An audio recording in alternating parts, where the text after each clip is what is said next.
You're still the baby. Okay, this is Edward Spencer. And how did you get your name, Grandpa? How did I get my name? Yeah, that's a good story. Well, Your name? when my folks moved into their house at 4347 South Whipple Street, they moved in on the 12th of October, 1923, and Edward, which is me, was born on October 13th, The next day. the next day. And his mother was probably carrying furniture or something. So anyway, there was a midwife that was close by, and she, She was a good friend. Keep talking, I'm gonna... oh, all right, and she delivered Edward, but my mother wanted the name Matthew, and the midwife said, well, gee, you know, I don't know how to spell Matthew, but I know how to spell Edward. How does Edward sound? Mom said, that sounds pretty good. Edu. So that's how I got the name Edward. So she had Fredu and Edu. Yeah, Fredu and Edu. My brother was Fredu. Freddie. We called him Fritz. He didn't like that. So what else do we? And then your older sister? Ask the questions? Your older sister was. My oldest sister was 9 years older than I, and then my brother was 7 years older than I, and then I was the baby of the family. And Joan, your sister's name was Joan. Joanne. Yeah, Joanne. Joanne Marie, wasn't it? I don't know. Joanne Marie. I don't know. Yeah. And Fred was Frederick John. And you didn't have a middle name? I didn't have a middle name. So Well, when they couldn't he spell sang- Matthew, let alone spell in the middle name. But, so he has to put on legal documents NMN for no middle name. Oh, really? Edward NMN No middle name. Spencer. Isn't Huh. that strange? All right? Did you say what your parents' names were? Or did I miss it? Parents. Oh, did you ask me? No, I just... That's what I was going to Oh. ask next. My mother was Sophia, and my father was Anton. They called him Tony. And Last names and Last your name mother's was- last name. Zygadlo, Zagadlo. My mother's last name was Serba. Don't ask me to spell it. Stjerba is how they said it in Polish. Oh, that was Oh, probably. yeah. Carson. So, how was it that you changed it? Why did you pick Spencer? Well, there's a lot of reasons for it.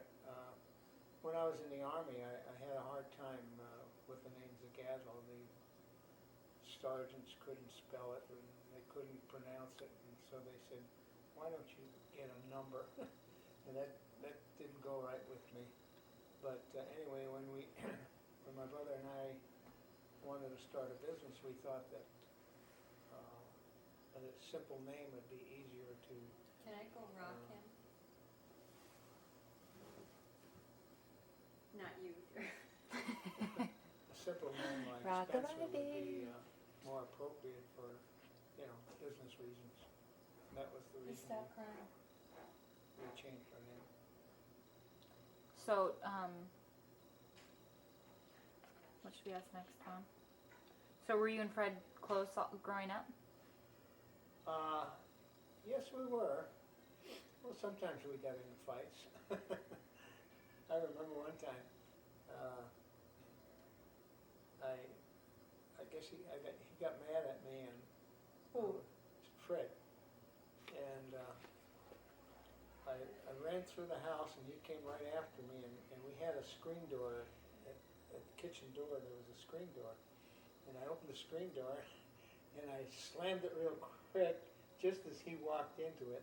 Hit him right in the face. And I ran down the stairs and outside, and I disappeared. How old were you then? Oh, he was probably, I was probably around 8 years old, 8, 9 years old. So he was around 16. And another time I remember my mother and I and Fred were going to see some friends. And he irritated me, and I picked up a rock and I threw it at him. I hit him in the head. Uh-oh. Did you cut his Those head? were the only 2 times that, but then as we grew older, we seemed to get along pretty good. What So about, what do you remember about your parents coming to this country? What did they tell you? Well, what happened there was, Carson's getting it. it's probably for Katie. When my father came to this country, he,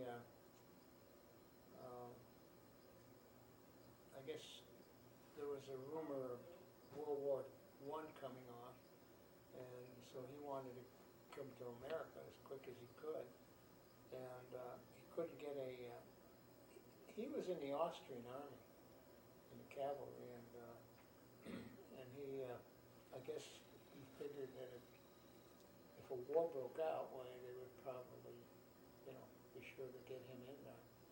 So he had borrowed cousin's passport, and he came to this country on somebody else's passport. Do you know his name? Huh? Do you know the cousin's name? Yeah, Dubarek was his name. And then he got a job working with Crane Company, which he worked for them for 35 years.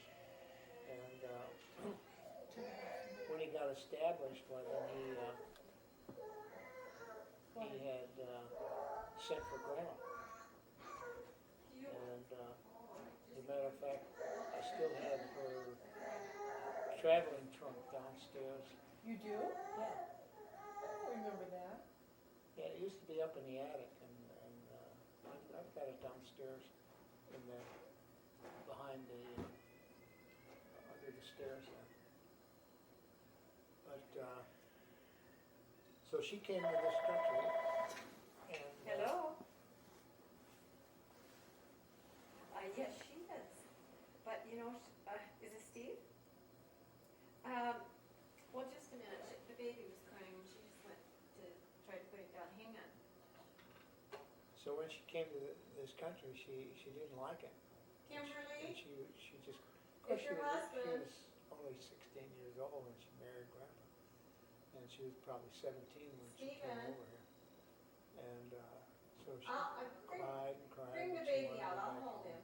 So he bought that trunk for her, and he packed all her stuff up, Yeah, and he was Daddy. ready to ship her out.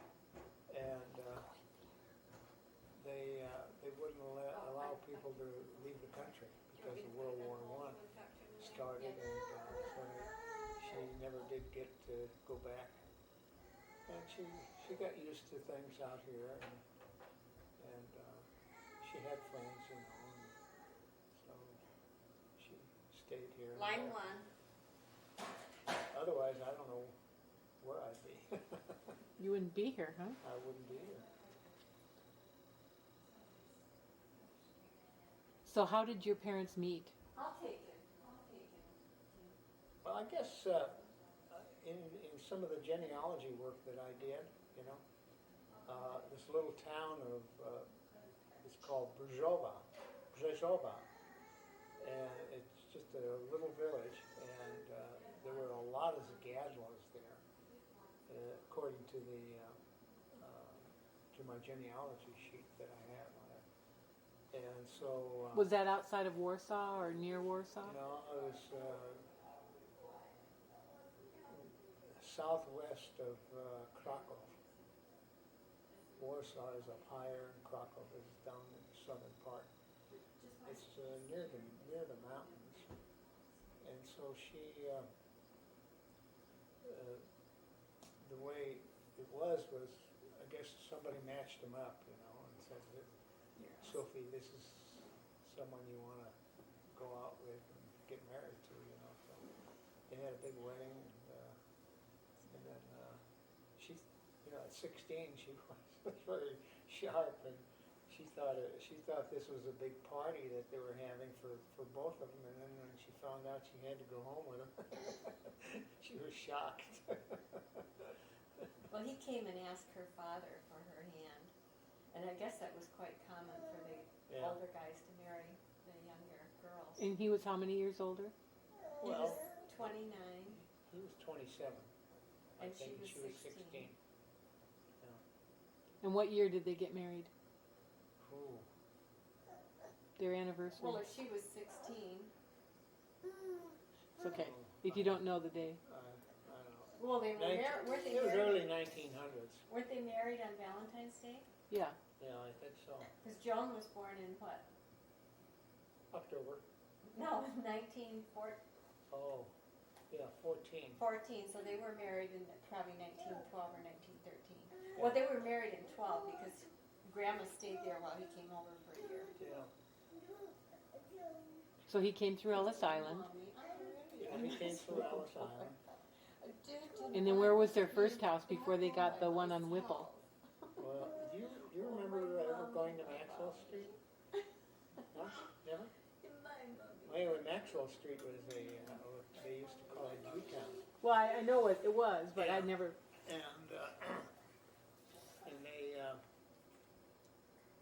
And they had an apartment right there, not too far from Maxwell Street.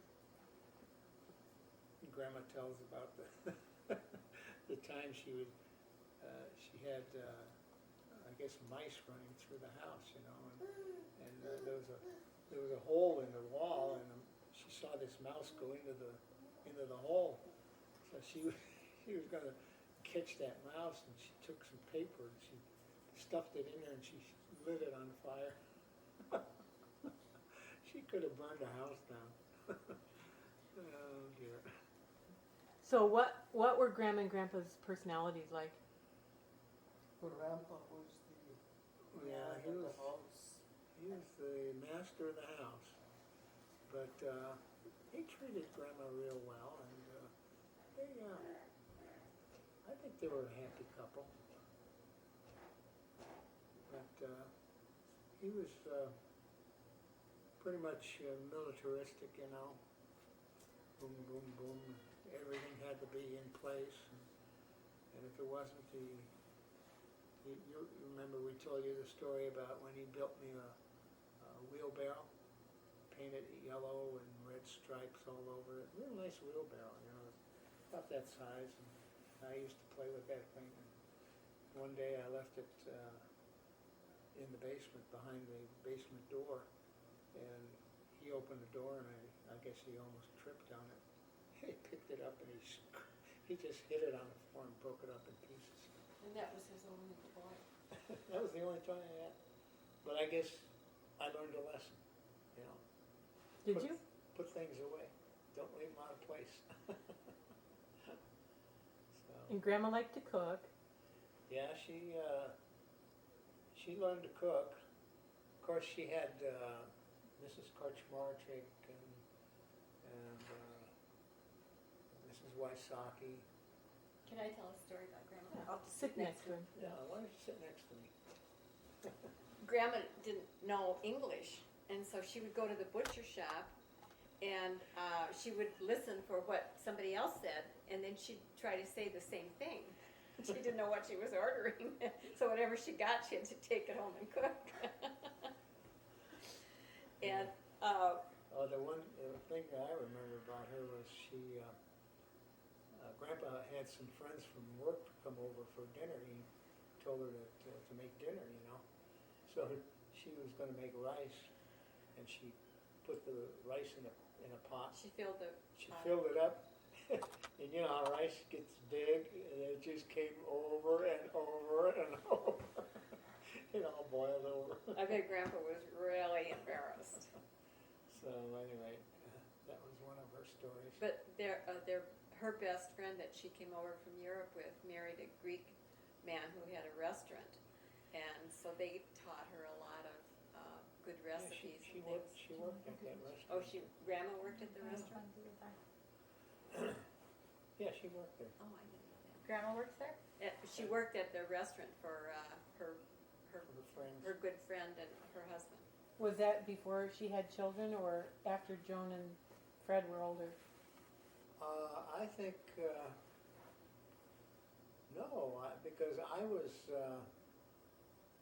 I remember going to the restaurant many times with Grandma, you know, but she worked before I was born.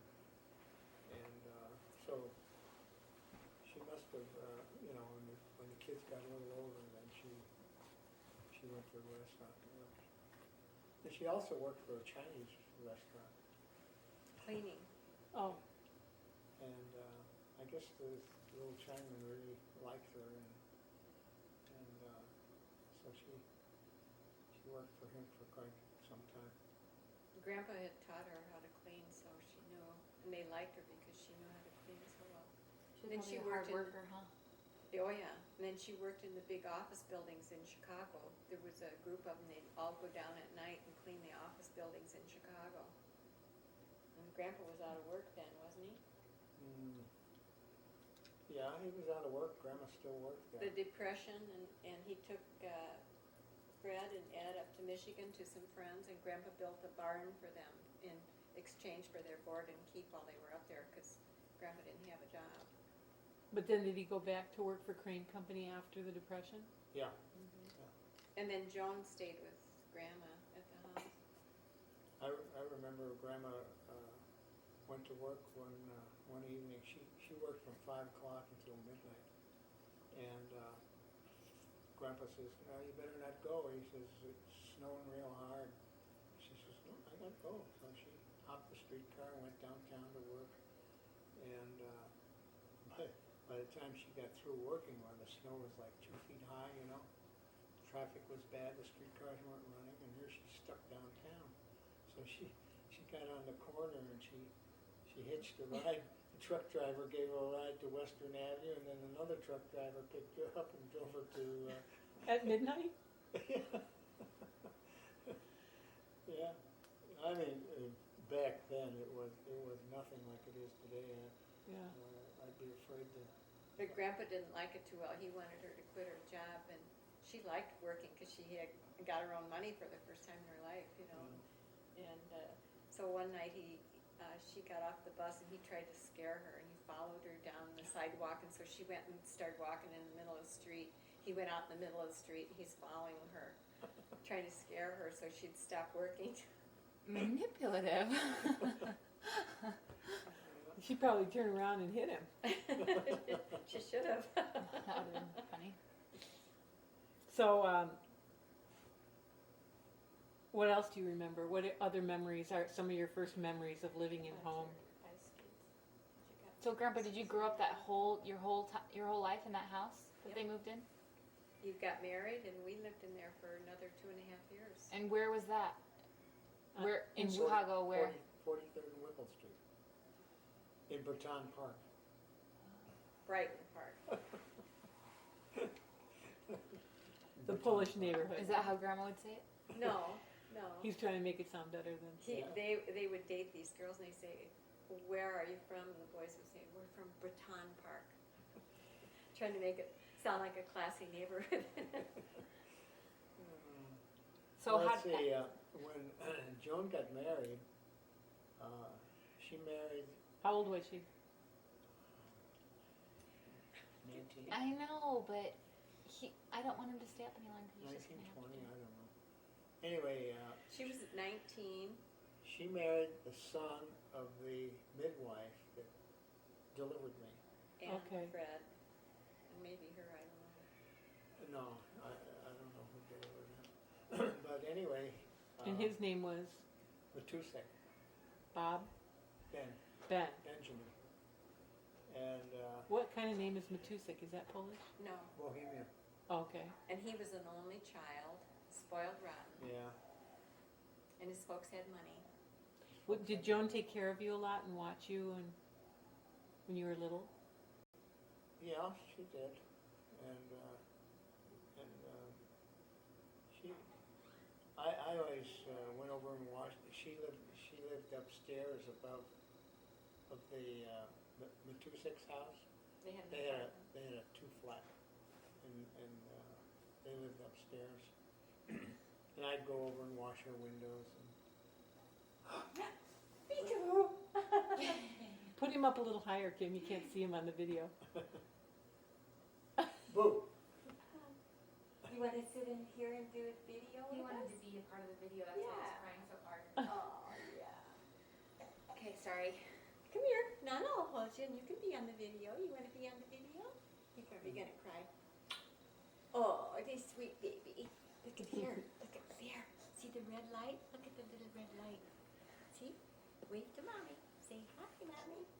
Hi, mommy. Hi. So what were you guys saying? So Okay, so anyway, Joan married Ben Matusik and lived up above Yeah. there. And then at Christmas time, why we always went over to the Matusiks, and he, They would buy him nice. Mr. Matusik had a bakery, and so between him and Mrs. Matusik, they were pretty, substantially well off, and so they bought me a pair of ice skates because they knew I liked the ice skates. And how old were you then? 12, 13, somewhere in there. Tim. Anyway, those ice skates were probably about 2 to 3 inches longer and I didn't want to give them up, They said they'll exchange them. I said, no, I stuffed them with cotton up front, and they were racers. And I skated on those ice skates for many, many years.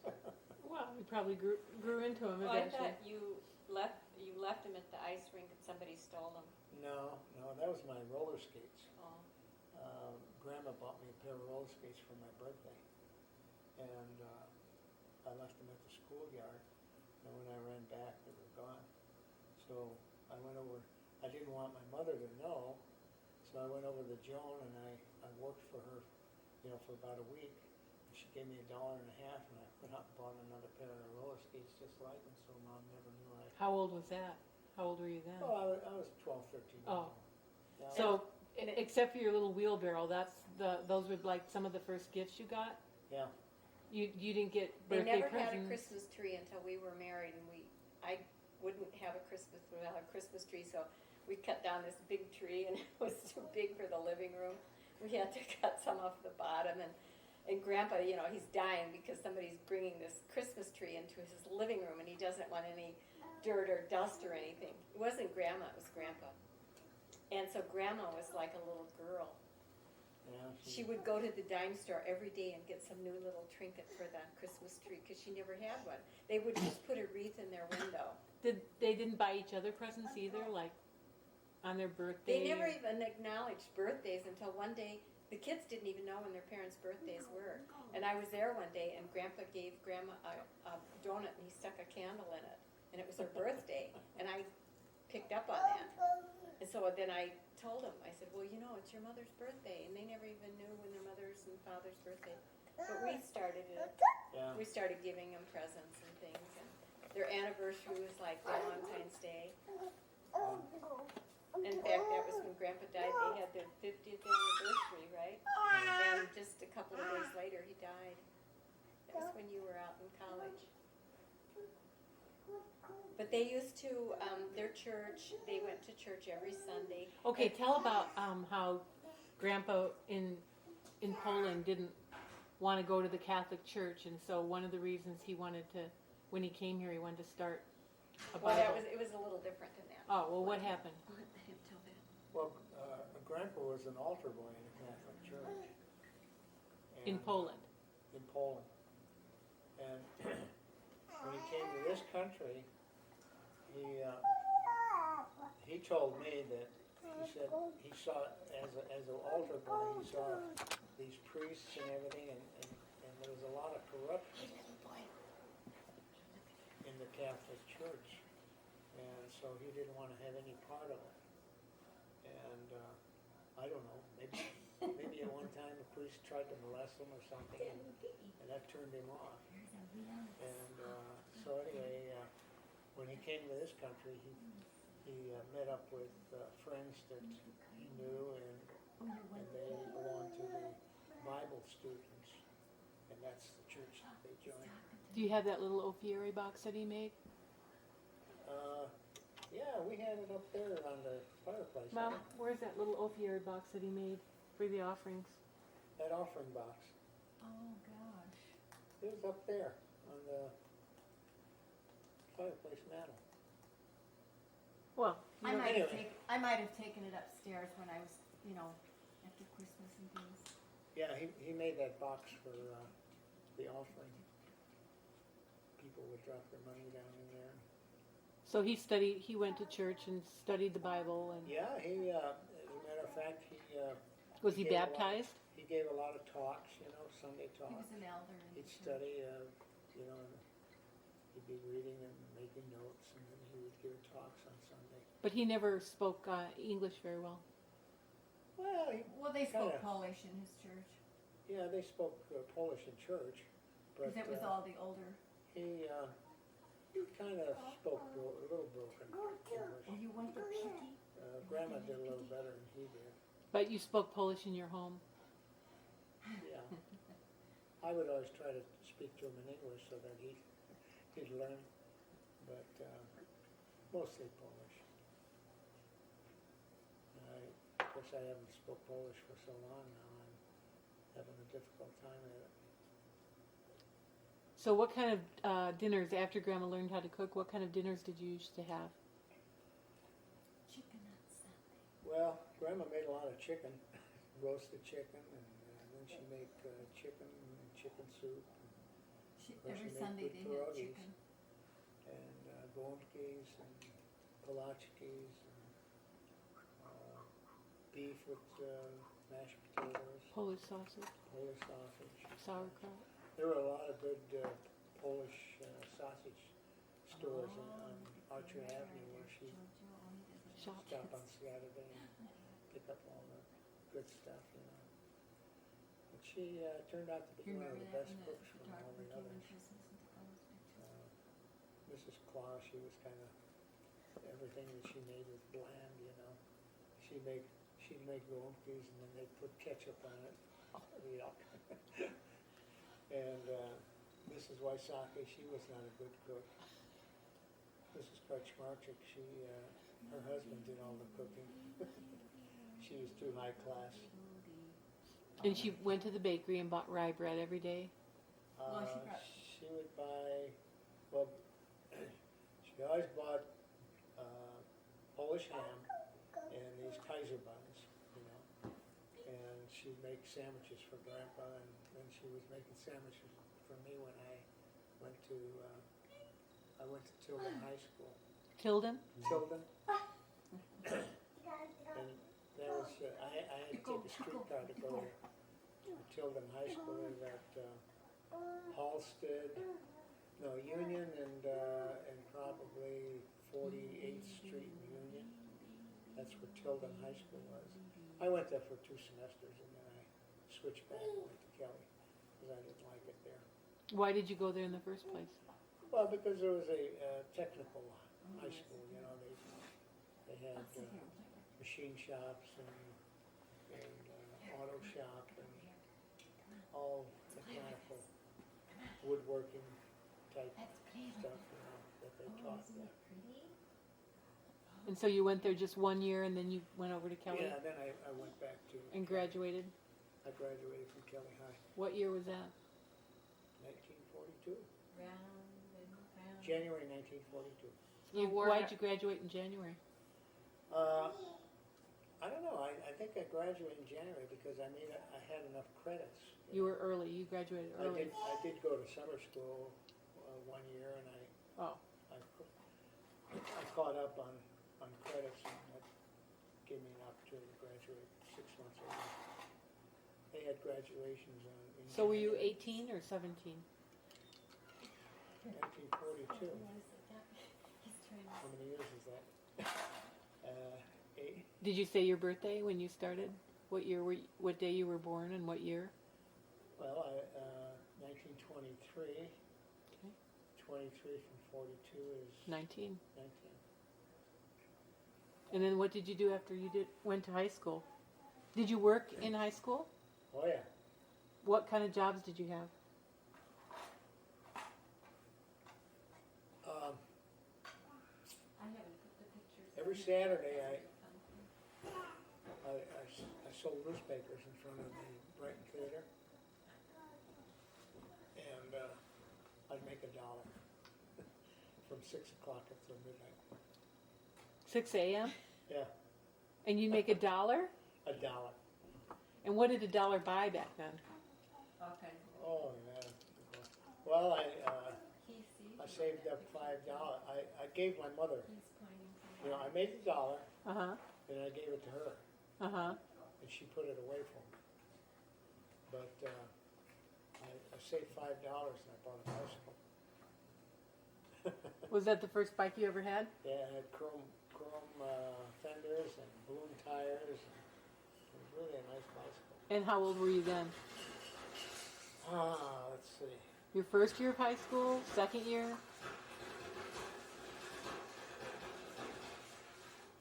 How old was I? What?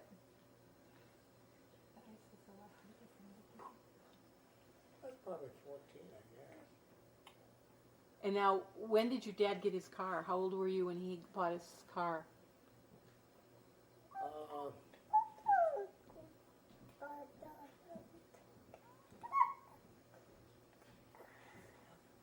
Well, he bought it in 1941, so I was probably 17, 18 at the time he bought it. And Where did he used to go in the car? where did he go? Where did you go in the car? As a family or?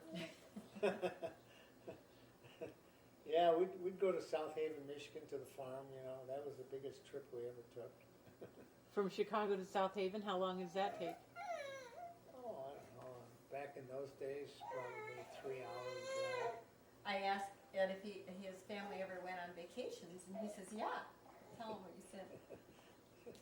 Yeah, we went to Berwyn.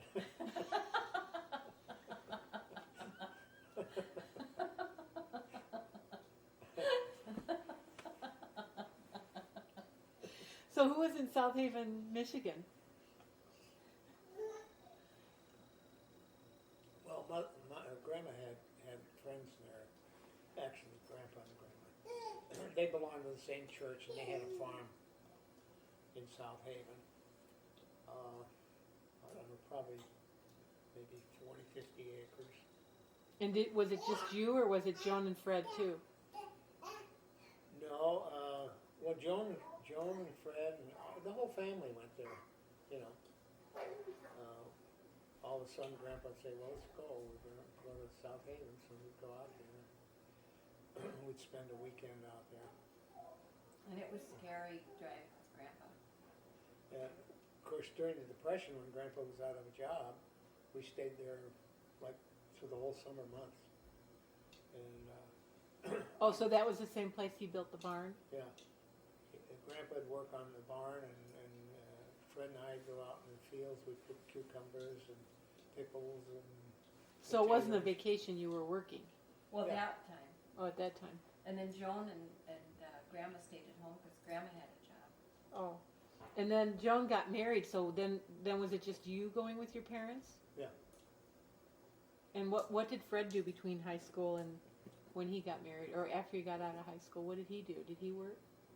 Well, when he got out of high school, he started working as an apprentice tool and die maker, and He got you in. There was And depression. he got me involved in it after I got out of high school.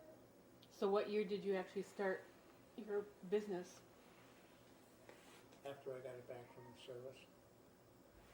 So tell about joining the service. After high school, what did you do?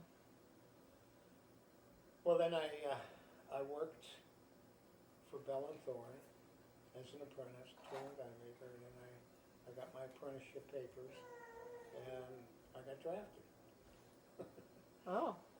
But during the time that I was working for Bell and Thorne, I bought a 1937 Chevy, and it was a dog. It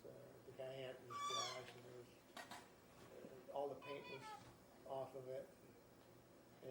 He must have been a fisherman because it smelled like fish. So I took all the upholstery out and I shampooed it and I repainted the car and I overhauled the engine and put new tires on it. And it was a pretty nice car. I still have pictures of it. I'll have to show them to you. Well, tell the story about when you wanted to drive your dad's car and he wouldn't let you. How many times? I don't know. My dad was very protective of that car. It was his only car, you know. It's first car he ever owned, and The only one. you know, he didn't have money to buy trade cars every year, but he didn't want me to drive that at all. And I'd sneak it out all the time, you know. I'd go through his pockets and get his keys, and then I'd take the car out. But one night I had a date. It was a Sunday, and the whole family was in the living room with some friends. So I went out in the garage and I pulled the car out and took off. And went out with my date and came back about midnight, put the car back in the garage and closed the garage door, and here Grandpa's sleeping right on the grass there waiting for me. So I stepped over him, went in the house, went to bed. Well, didn't I hear that he would touch the car to see if it was warm, and That so was- you used it that cool. That was when I was going to high school. I'd take it out, and he'd come in and he'd touch the radiator, and he knew that I had pulled the car out, you know. So then the next time I took it out, before I put it in the garage, I'd take the hose and I'd run it through the radiator, Cool it off. off the engine. And when he left to go to the service, his mother found a half a dozen keys to the car hidden under his mattress and all over the bedroom. Oh, yeah. Those were fun days. So what was your first car again? It was a Chevy. What year? 1937 Chevy. And then You had to sell that when you went into service. didn't well, you? then I got word that I was going to go into service, so I sold the Chevy, and you know, I'm waiting for them to call. Did you me. make money on it? Huh? How much money did you sell it for? Do you remember?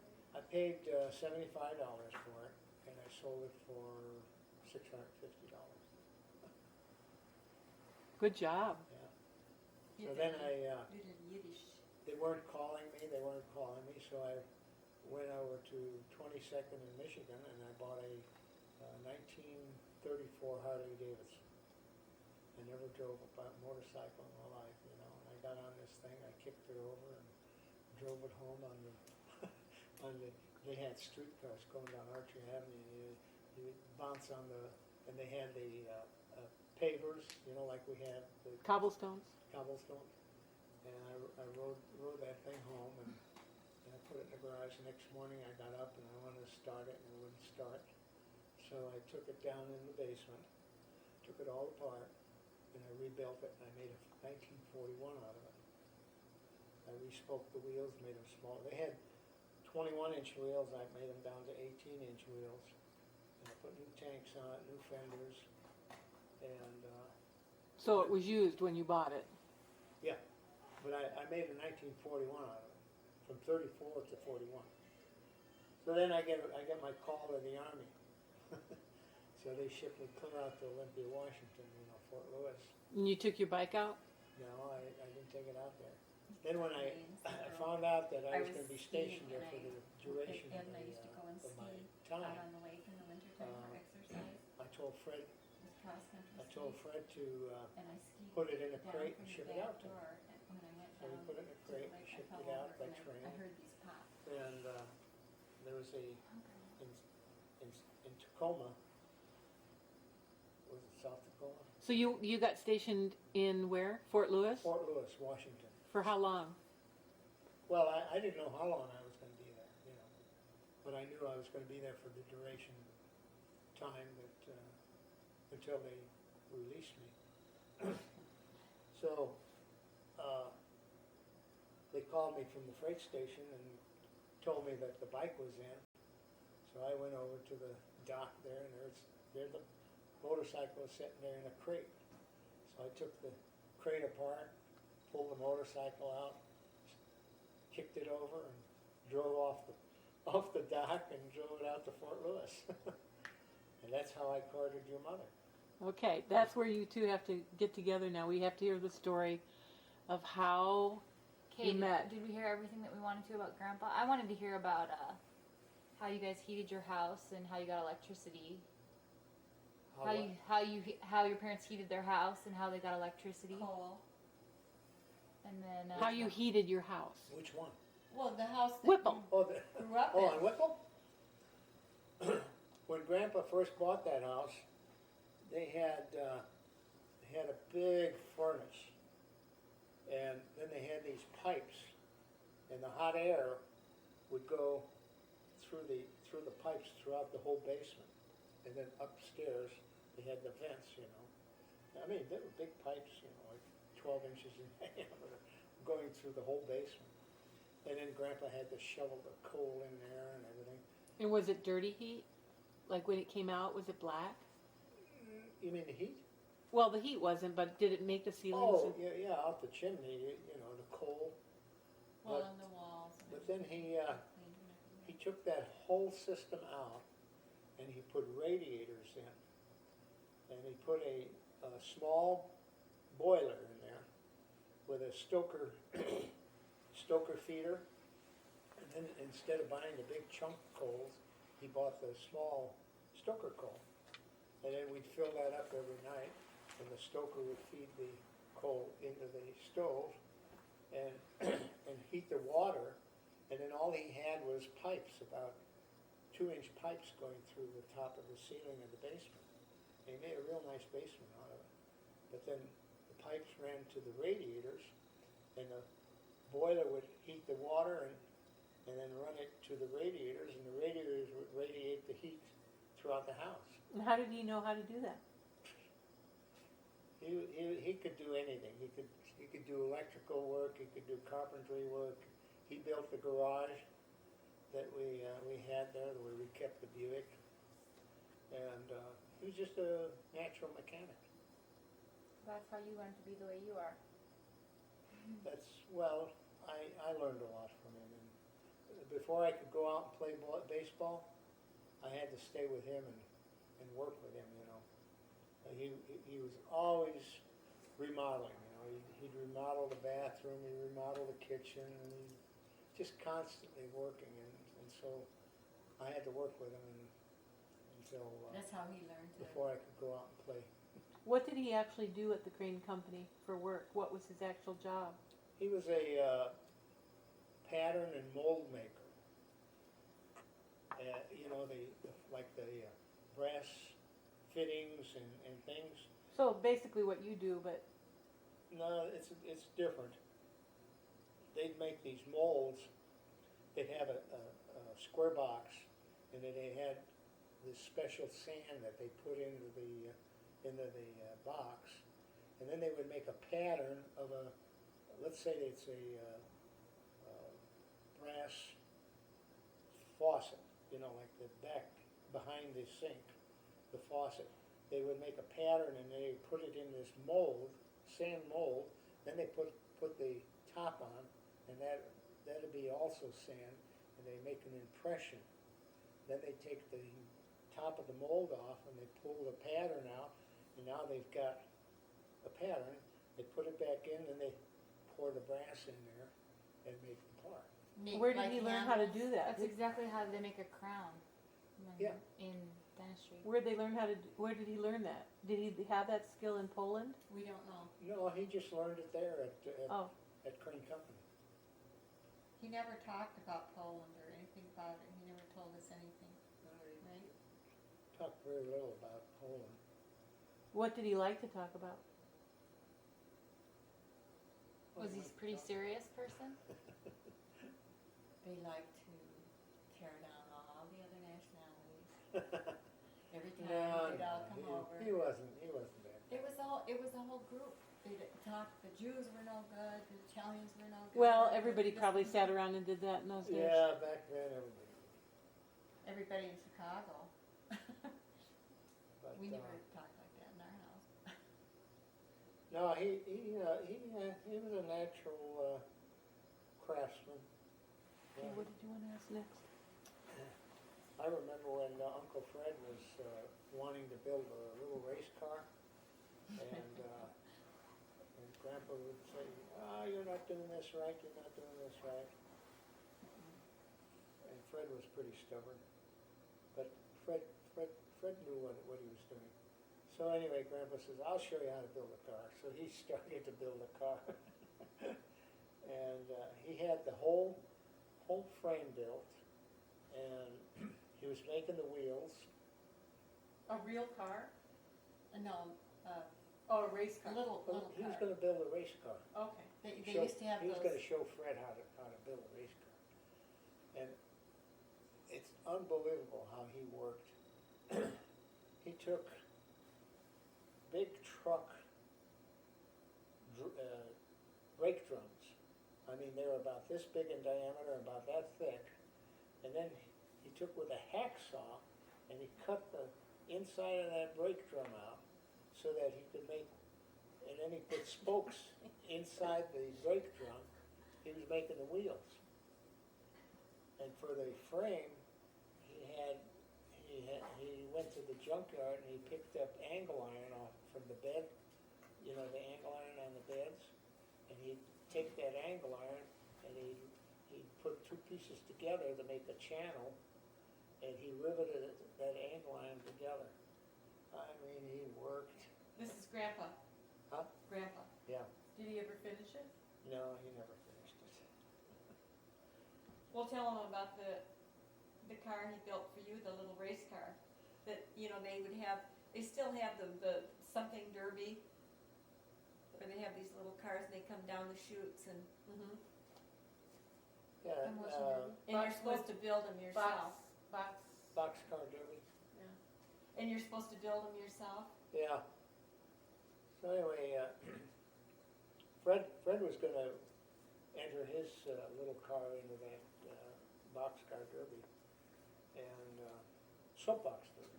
What, Soapbox. Soapbox, that's what it is. that's it, yeah, soapbox. So Grandpa says, "Well, I'll build you a car so you can race too." So he built me a car. Well, we worked on it together.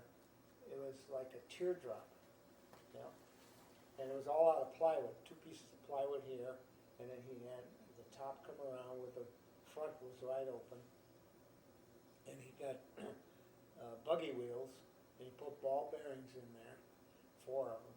Wow. And he put a axle across there, and put a seat in there, and we finished it the night before we were supposed to go to the race.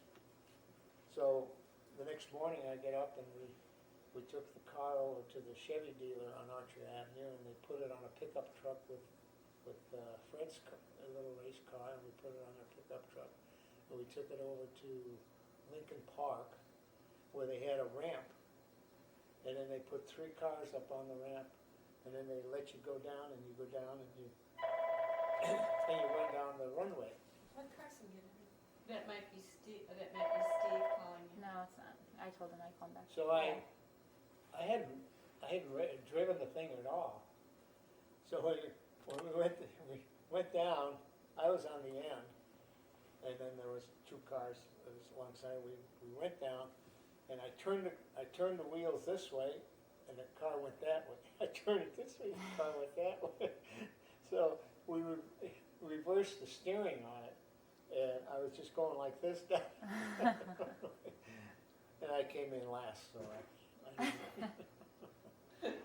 And they disqualified Fred because they thought that he didn't build his car, and he was 18 years old. Hello? And they said he didn't build it, and he said he did. So Oh, that's too bad. they wouldn't let him race. Well, I just wanted you to tell. There's some. I like the story that you told about how you wanted to be a fighter pilot Oh, I wanted to be a fighter? when World War II broke out. Oh, yeah. How old were you when that happened? Well, I was just out of high school, 19 years old, going on 20. And they were recruiting, downtown Chicago, they were recruiting, the Army Air Force had a flight simulator at Grant Park. So my brother Fred and I went down there, and they said, "Would you like to join the Air Force?" And I said, "Yeah, I want to join the Air Force." So they said, "Well, we'll put you in the simulator, and we'll tell you what to do, and we'll see how you make out." So they put me in the simulator, and they told me to make a right turn. I made a right turn, left turn, go up and down, and fly straight and level, and watch your instruments. And so I got out of there, and he says, "Well, you did pretty good." So I wanted to join, and I went for my physical, and I passed everything except my right eye was bad. So they wouldn't take me in as a pilot. So I was pretty disgusted with that. And so then that's when I went in working with my brother as a tool and die maker. I should have really pursued it because I could have probably flown bombers. Well, remember you wanted to go to California? Well, I wanted to learn to be a airplane mechanic, work on airplanes. So I signed up for a school in California. My mother didn't want me to go, and so that's how she got my brother to talk me into staying and working with him as a die maker instead of going to California. So did you like it? Baby boy to go to California. Did you enjoy working there with Fred? Yeah, I really liked it. I liked the work, and I progressed real well, and I guess I did all right because I'm still working at it. So, what else? All right, thanks. Did your parents talk about their parents at all? My mother did. She talked about my grandfather. My mother's mother married 3 times. She lost 2 husbands, and the 3rd husband was my mother's father. She had 2 aunts born by another father, who Two died. sisters, honey. Huh? They were your aunts, they were grandma's sisters. Yeah, they were stepsisters, Half sisters. half-sisters, whatever you want to call them. Yeah. Anyway, so she did talk about my grandfather, and my 2 aunts and my mother always said that I looked like my grandfather. Take it for what it's worth. We don't have a picture of him, do we? No, we don't have any pictures of the family. Maybe we ought to go to Poland, and if they have those, if that cousin is still around, maybe she might have some pictures. Joan would have had pictures. No, she never had pictures of my grandfather or grandmother. I don't know, she had a bunch of old pictures. I don't know who they were of. So when you were in high school, did you get good grades and? Yeah, I got good grades. I remember the first grade I got in my physics class. Snow was the teacher, and he was kind of a character. But the first grading period, he gave me a D, and I was really upset. I told him I was, and he said, "Well, you've got to do better." So the next 3 grades I got, I think it was D was failing, G was good, E was excellent, S was superior. I got an S plus. And I got an S plus, and then I got 2 S's after that. So I liked high school. That was the highlight of my life until I found your grandmother. Did you play any sports? No, I didn't. But the only thing I did in high school was I danced a lot. We had dances, after school dances. Didn't you make the scenery for one of the plays? The what? Wasn't there a play that your class put on and you made the scenery for it, or the card or something? Oh, that was in grade school. Oh, Yeah, when I was in 8th grade, we had a play that we put on, and I made a rickshaw. I got 2 bicycle wheels, and I made the rickshaw with the back umbrella on it, and two rods. And then I was the coolie. I was pulling this thing across the stage with the girl in the back. so how many hours did you work on it for the 2 minutes of the glory on stage? I don't know. I probably worked on it a couple of weeks. I'll get it right.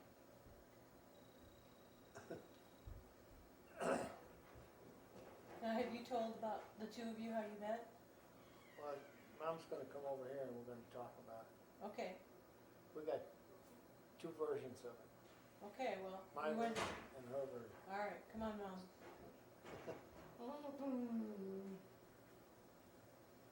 I'm a morning person, I'm not a night person. Well, you don't have to say anything then, just let, And- There's the red light. Okay, so you wanna know how Grandma and Grandpa met? Is that correct? Right. Good. Well, when I was in the Army and I was at Fort Lewis, Washington, I was assigned to, as a machine shop instructor. And this was a convalescent hospital where they had all the boys that were injured during the war, and they were hospitalized and then they were convalescing. And so they wanted them to do something, and they had a machine shop, they had an auto shop, they had a photo shop, they had a carpenter shop. So I got assigned to the machine shop because I had machine shop experience. But tell them what they assigned you the first in the beginning. Oh, in the beginning? That was it. No, you said they wanted you to be a ward boy, and you said, I'm not gonna No, carry a no. bed pen. No.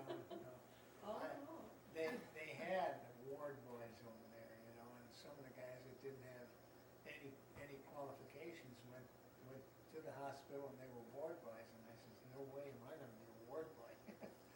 So when I was checking out with the sergeant that was assigning to different posts, I told him, I says, hey, I'm not gonna be a ward boy. I says, I've got 4 years of experience as a die maker, and I said, what am I gonna do, carry a bedpan around?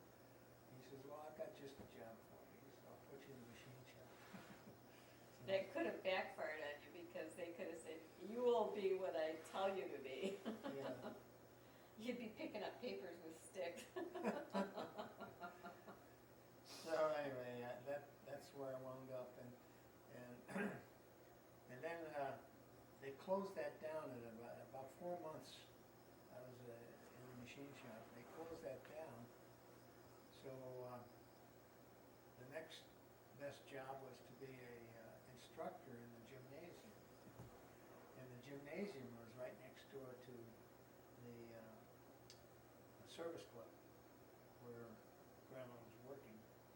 And so I got assigned there as an instructor in the gym. And when the guys would come in there, and we would,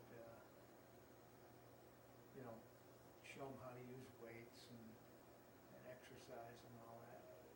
And they had a handball court there, and they had a bowling alley with, I think they had like six lanes, and we would work between the gym and the bowling alley, and we ran the whole operation. and this is an assignment in the military. Mhm. Yeah. Well, this was when the war was over, and there were a lot of men that came back, So you weren't drafted until the war was over? right? Well, yeah, it was downsizing, and so anyway, every morning morning, instead of going to the mess hall, I would get up a little later and then I would go over to the service club and I'd have breakfast over there rather than have it in the mess hall. And I came up to the cashier, and who should be at the cashier's counter was this pretty little blonde, you know. And so one day she came in and she had a sweatshirt with telephone numbers on it. And so I said, I know one of those numbers is yours. You know, and would you be so kind as to let me have your phone number?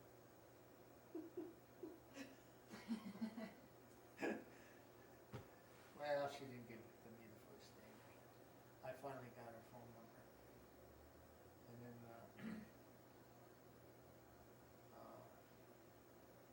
then I think, oh, we went shopping at Christmas time, didn't we? Did we go that one time? Was that your first date? We went to Tacoma or Seattle. Or did I just take you out to the top of the mountain? So did Grandpa take you on his motorcycle? I'm thinking, well, you didn't have your motorcycle when you first met me, No, and, we had. you invited me to your company party and you fixed up the back of the truck with blankets and benches so we could sit in the back of the truck. Yeah. And was that your company party? I don't know what it was, but I remember we went to a party. And we sat in the back of this van. It was a van. Oh, I don't know what it was. All I know is I was in the back of something. Yeah, and then, We used to go to the top of the ocean, which that was our favorite spot. it was a nightclub in Tacoma, and it was a ship. It was a real ship, and it was anchored on the water, and you went in there, and they served dinner, and they danced, and it was really nice. And then my mother got sick, and I had to quit work and go home. And then he got his motorcycle Home to where? to, well, we just lived, about 45 minutes away, From the fort? yeah, About half hour. yeah. And,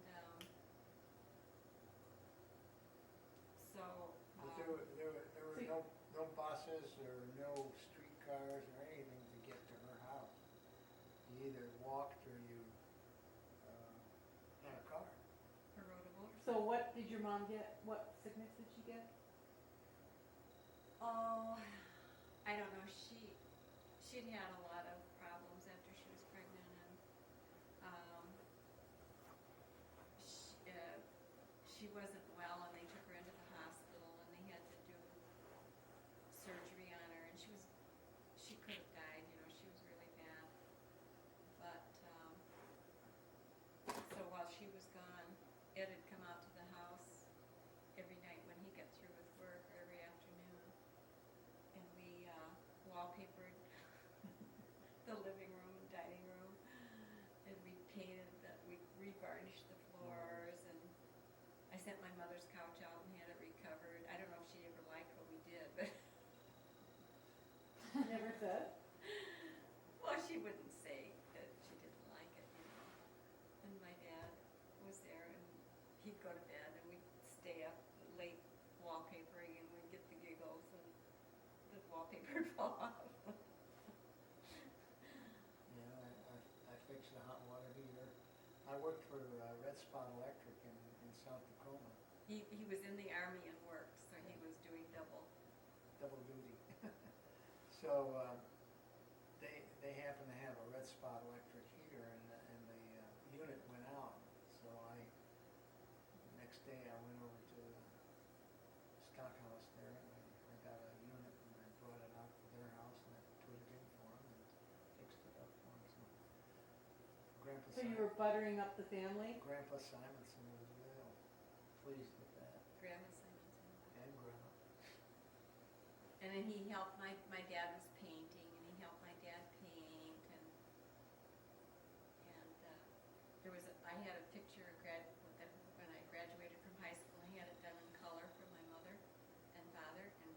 he asked me if he could have that picture. It was sitting on the bookcase. And I said, no, that belongs to my mother and father. And so we go out and we get on the motorcycle and we start off and you have to hold around their waist. And I went like this. He says, oh! And he stopped the motorcycle and got off and he had taken that picture and stuck it under his jacket. When I went like this, it broke the glass. He stole the picture. I borrowed it. I didn't steal it. You still have it. Yes. I still have it. What was the picture of your graduation? My graduation, I had one done in color for my parents, a little bit bigger. Is this it up here? No. The one with the Oh, blue dress? No. That's not, that's your elementary school picture, isn't it? No. Yeah, she was I didn't wear a formal. No, it was high school. Okay. No, that wasn't it. It was after you got out of high school that you took the picture. So how? That's your high school picture up there, isn't it? Yeah, it is. No, that's a dance I went to. Oh. A formal dance I went to. That is my So school how old picture. were you both when you got married, Grandma? I was 20, same as you. And how old was Grandpa? 23. And when's your anniversary? July. What day do we get there? Isn't that a pretty girl? Yeah. July. What's our anniversary? 12. 12. Oh, I was gonna say 13th, and I said no. That's Lowe's jeans. What year, Grandma? 19. So this is when you 49. went to a dance, huh? No. Yeah, 40. I went to the prom. I graduated in 45, got married in 47, had your mother in 49, did I say that right? And Scott in 50, and Randy in 54. No, Martha bought that formal for me. So did you plan to have candy when you did? Did you plan on, you wanted to have a We baby? didn't plan anything. No, you didn't. No planning. But I know when. Okay, Sarah, Whatever will be, will be. The future's not ours to see. Que sera. No, and Grandma was disappointed. Well, when we first got married and we lived in Eddie's house with his mother and father, and I got a job shortly after I got there. I saw the sign in Ken Jehan's store, cashier wanted, and I said, hey, that's my job. So I went in and I applied for it and I got it. And his wife and I turned out to be best friends. We were the same age, but she already had 2 children. And she had hers both in the same year, both cesarean. She had one in January and one in December. Pam and Kenny. And so then I had, of course, when I had the baby, I stopped working. And I stayed home with, and I had my little schedule. I had to do this at 10 o'clock, and she had to have orange juice at a certain time. And That's things just like that. me, Yeah, and I followed that. Every morning, this girl would come over with her baby in the buggy and want me to go walking for her. And I said, oh, I can't. I have to give the baby the bath at 10 o'clock, and then she's got to have her bottle of orange juice or an egg or whatever it was. But then I had a friend, his best friend, just lived down the block from us, and they had a little girl that was older than Candy, and so every day Vivian would take her little girl, and we had one of those big buggies, the old-fashioned buggies, and we'd go over to Archer Avenue, and we'd walk all the way down to California and cross the street and look in all the stores, and maybe we'd stop and have a drink down at one of the, fountains, and we'd walk all the way back, and we did that every day. And then I'd walk over to Peggy's, she was across California, and we'd go visit her with her 2 little kids. And I'd visit in the evenings when Ed was working, and I just had Candy. I'd go, this woman I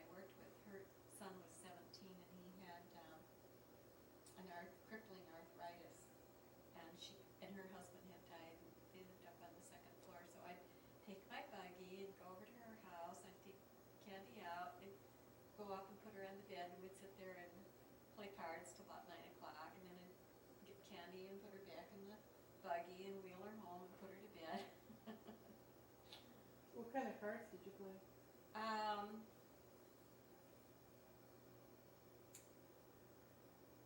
don't remember.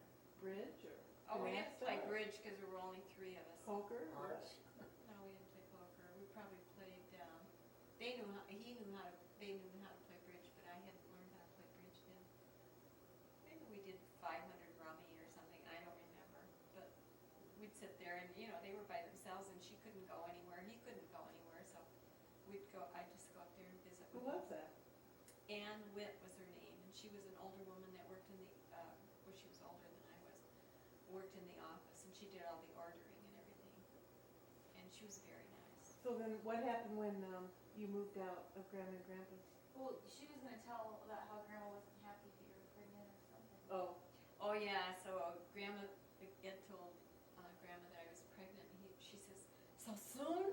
You know, and my feeling, oh, I was so hurt, and I'd stay in the bedroom, you know, and she'd say, oh, come on, I got some grapes for you. She's trying to make it to me. But, and after Candy was born, I used to have that treadle sewing machine. Grandpa and Grandma had it in their front hallway where the front door was, but they never used their front door. Everybody had to come to the back door. So I'd sit there and I made little shorts outfits for her, and I made a little blue corduroy coat with a little bonnet to match. I got pictures of the things that I made her, and then Vivian had come over and we'd go in the stores. I never had any money to buy anything because we weren't making any money, especially after I quit work, which I didn't make very much anyway. But I made a lot of friends, you know, from working and all the girls I worked with and everything. So well, and then Scott came right soon after. yes, Scott came. Were you still living at Grandma's when Scott was born? Yes. So when did you move out of Grandma's? When Scott was 9 months old, we moved to the 3rd floor rear, 22nd, 23rd and Halsted or something like that. And there was no lawns or anything. There was just, you know, there were a lot of industrial buildings and restaurants and things like that. And the houses didn't have yards or anything, but there was a Methodist church that was just a few blocks down, and they had a little playground behind there, and I used to go to church there, and I would take Candy and Scott to the playground, and they had a little preschool there, and I took them both over there, and I'd take them from 10 till 12 or something. And they had, it was a really nice building. It had a swimming pool underneath, and then it had this huge kitchen, and during the Depression they would make meals in this big kitchen, and they had a window that opened to the outside, and they'd give people food. Did you go to church at the Methodist church, all of you, or just you? I went. Dad always worked on Sunday and Monday. I went once in a while. To the Methodist church Yeah. over there. Anyway, I took Candy, the first time I took Candy with me, and they started playing the music. She was about 2 years old. She gets up in the aisle and starts dancing to the music. I say, no, come back. I thought you told me I sang the Yellow Rose of Texas. No, you were dancing. You could have sung the Yellow Roses, Texas too, but you were dancing in the aisle at the church. And then we were there, and that's where Scott fell off of the 3rd floor balcony. That's a miracle, huh? Yeah, I didn't think I was going to survive that. Grandpa worked downstairs from where they lived. It was a 3-story building, and they bought the building because they had their shop on the 1st floor. Oh, that's nice. And then there was one big apartment on the 2nd floor. They called it a flat. And the former owner's son and his wife, and they had 2 little boys lived there. And then up above there were 2 apartments, so we just had a small apartment. And the people, do you remember the Sweeneys at all? She used to babysit you kids. One of the girls used to babysit.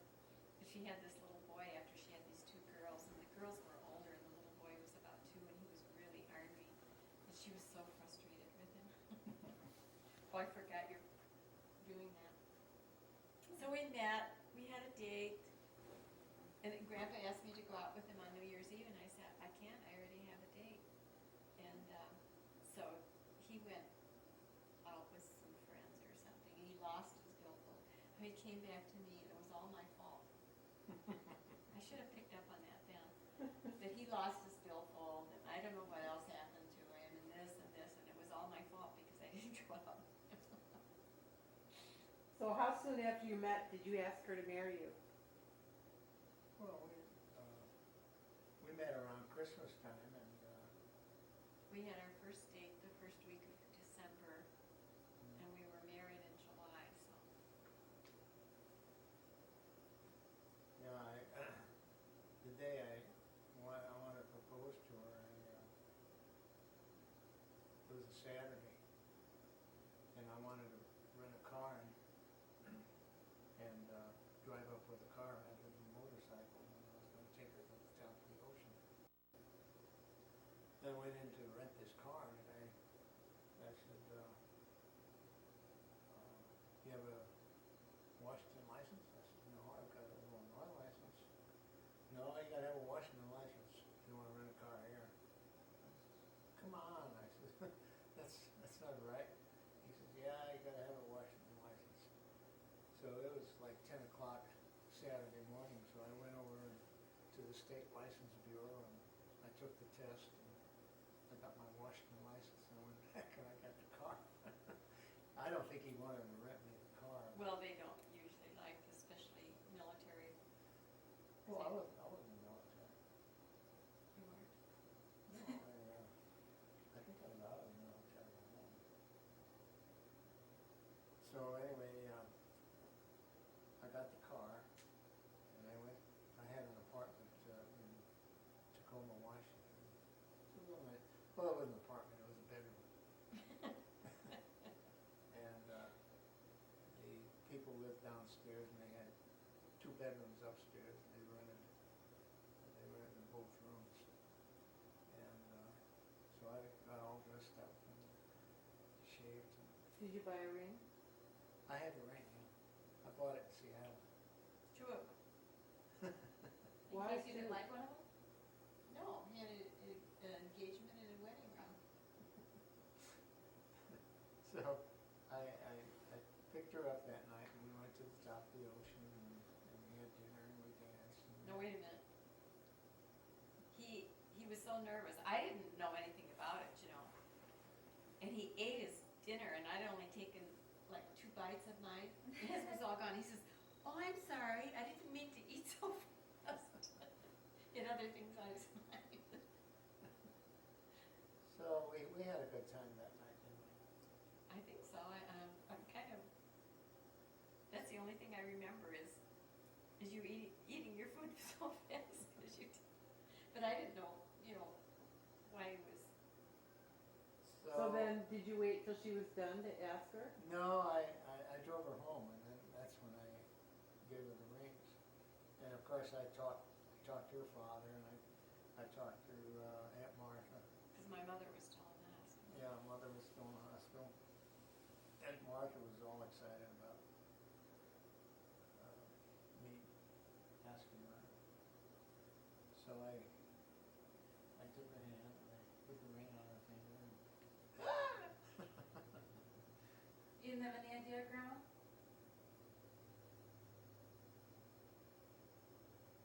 But So you did didn't she have. scream for joy or did she go, well, what did you do? Well, I was in shock. I mean, I had no clue, you know, and I wasn't sure I was ready to do this. So I didn't answer him that night. I didn't tell him I'd marry him, but I took the rings in with me. Yeah, I had to think about it, you know. And Was 20 still a young age then? So, Or? not as much as, Did your father convince you? no. Your mother? Well, you didn't talk to my mother. You talked to my Aunt Martha. but did you talk to your mother? Oh, no. No, she was sick. I'm the one who So, he had gone and talked to my mother, and he'd asked my father if he could marry me, and he says, well, that's up to her, I can't. But is it all right with you? Of course it was, so, anyway, I didn't say anything to anybody. And finally my Aunt Martha called me, she said, I can't stand it any longer. And I didn't even know she knew, you know, he didn't tell me. He says, I can't stand it anymore. What did you say to Ed? And I said, well, I didn't really tell him yes or no. I just told him I think about it. So she's saying, well, you know, you have to make sure. You have to be sure that this is the one you want to marry. And she's going on. And then he asked my dad if he could marry me. And like I said, my dad says, well, that's up to her. You weren't going to say anything. But So what made you decide to marry him? I don't know. I just thought it over and I decided. I convinced her. I You convinced her. talked her into it, huh? Well, it was just that, you know, I was just dating for fun, and then I didn't know it was that serious. But then I thought it over, and I talked to my mom and afterwards, and that meant that I was gonna go to Chicago, and she might never see me again, you know. What?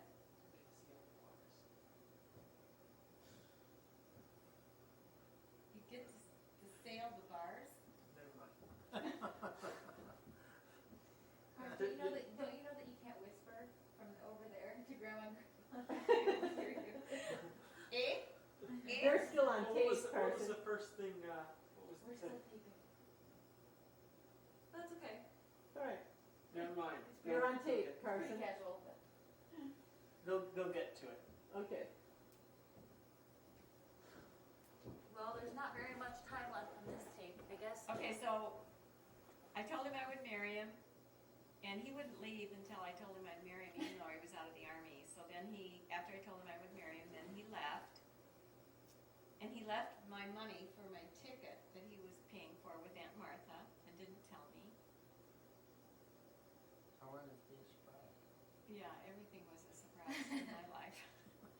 And he bought me this little red suitcase that you know, you put all your makeup and stuff in. And Was he always Ed Spencer, or did you know what his name was? well, no, he hadn't changed his name yet. I know, but did you know He him? told me his name was Spencer, so I called him at work one time because I was kind of mean to him one night and I was going to apologize. So No, I told him my name wasn't Angelo. We didn't know it was gonna be Spencer until I came home. well, I guess that's right. But I called and asked for Ed something else. And he said, we don't have anybody here by that name. And then I remembered Zagato, and he says, oh yeah, okay, so. I don't know what you told me. Oh, well, it doesn't matter. So anyway, when I came out here, he and Fred went to the lawyer and they said, we want to change our name. Well, what do you want to change it to? Well, we don't know. Don't you have an idea? No. So he starts looking through the phone book and he says, well, there are not very many Spencers. And they said, okay, we'll take that one. And I think his parents were hurt, but they didn't say too much. And Peggy said, well, they should disown you for changing your name. My good friend Peggy. And I said, why? And she says, well, you know, that's a terrible thing to do. But anyway, that was how they got the name Spencer. The lawyer said there's not too many Spencers in the book. But see, I wasn't married yet. And so it didn't matter to me. I just was Mrs. Spencer. But Beverly and Clifford and Marie and Fred all had to change theirs legally. That was before Larry was born. But they were Spencer Tool and Die, their first business. Oh, really? Yeah. And so we lived up in that apartment for 3.5 years. And when it get real hot, we were close to downtown. Get real hot at night, we'd put Christy and Scott in their pajamas. Candy. What did I call her? Christy again. And we put them in their pajamas, and we'd drive down to Lake Michigan spread a blanket on the grass and we'd sleep down there. The whole night? Well, about 3 or 4 o'clock in the morning, the breeze would start getting real cool off the lake. We had no air conditioning, and we're in the 3rd floor rear apartment.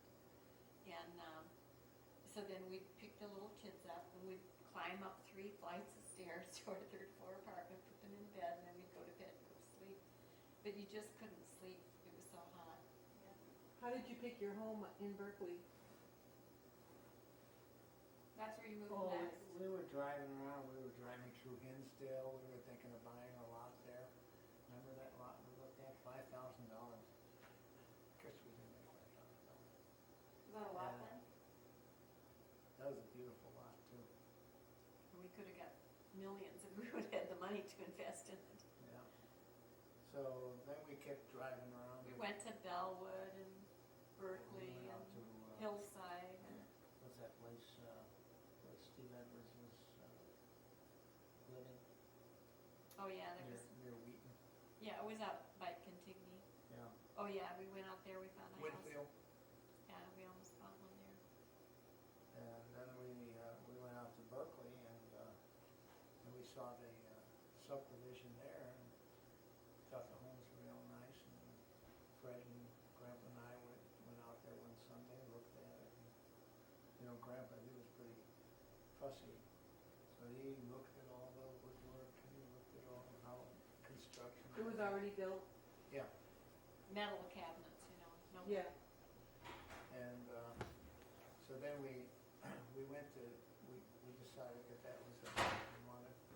And we went to the bank and in the evening to sign the papers.